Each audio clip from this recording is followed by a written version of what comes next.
Hey everyone, it's Dave from Dave's Ohio Barbecue. Today we are going to be making Hasselback potatoes on the LG900 pellet smoker. Stick around.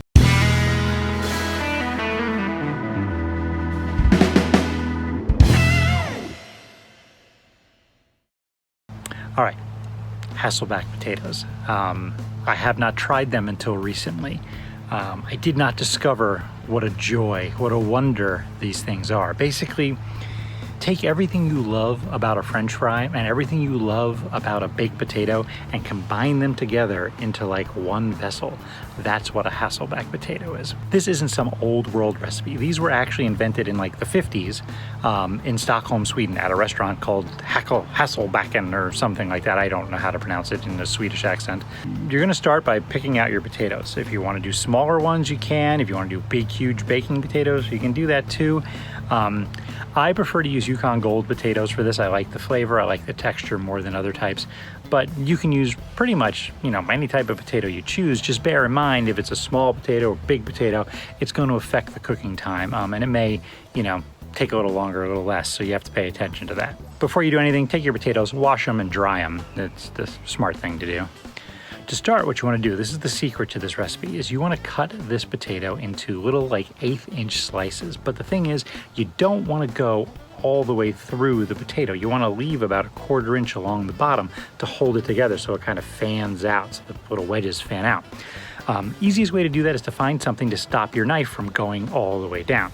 In my case, I've got these two like wooden forks that are sitting in a basket in my basement. I never use them, so I don't care if they get a bunch of knife marks in them. I'm gonna put one on each side of the potato, and then carefully I'm gonna just slice, 1/8 of an inch slices all the way down.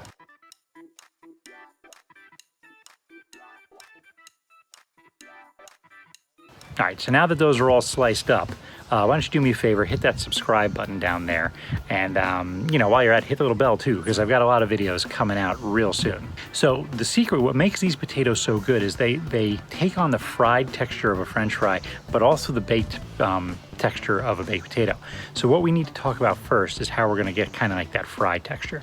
And you're gonna coat the outside of these potatoes with some sort of fat. I'm starting off for the first half of the cook with olive oil. I just brush some olive oil on there. You see I have a glove so I can really rub it around. And then I'm gonna coat them generously with salt and pepper, because if you're gonna make it, you might as well season it. So I'm gonna take the potatoes, I put them on this wire rack and inside of this foil pan, mostly because I don't want the oil and everything dripping inside my smoker. But you can put these right on the grate if you want to, it doesn't really matter. And while we're at it, you can also cook these in the oven at 425. If you have a gas grill that can get up to 425 and hold an even temperature, you can do them on that. You can do them in a Kamado, whatever kind of thing you want. It doesn't really matter. I'm just using my pellet grill because it's super easy to control. The pellet grill is running at 425 degrees, and I'm going to bake them for this first half of the bake for about 30 minutes. When the 30 minutes is up, I'm gonna pull the pan out. I've got a stick of salted butter. I melt that in a pot, and I'm gonna add about a teaspoon of garlic and then some chopped garlic scapes that I have from my garden. If you know garlic scapes, you can use chives, you can add thyme to this. Whatever flavor you really wanna do to your butter, that's up to you. Rosemary, sage, whatever. The sky's the limit on this, but I'm going for a real garlicky, salty potato. So I'm putting some garlic scapes and some garlic in there, melt it, and then I'm gonna simmer it for about 3 to 5 minutes just to get the flavors to kind of meld and lose any sort of raw flavor that might be in there. Once the butter is all combined, I go back out and I'm gonna brush the potatoes again. This time I'm gonna try to get in between the slices a little bit with this butter mixture, just to add the little bit of flavor, that little bit of richness down into the middle. Now, it's still running at 425. Now, usually it takes about another 35, 45 minutes to finish these, but instead of doing it by time, because I really don't know what kind of potatoes or what size potatoes or how even your cooker is, what I would prefer you do is cook it to a temperature. And this is how I finish off my potatoes. I'm gonna cook them until the middle of the potato reads about 195 degrees with a probe, okay, with a thermometer probe. I'm using my ThermoWorks here.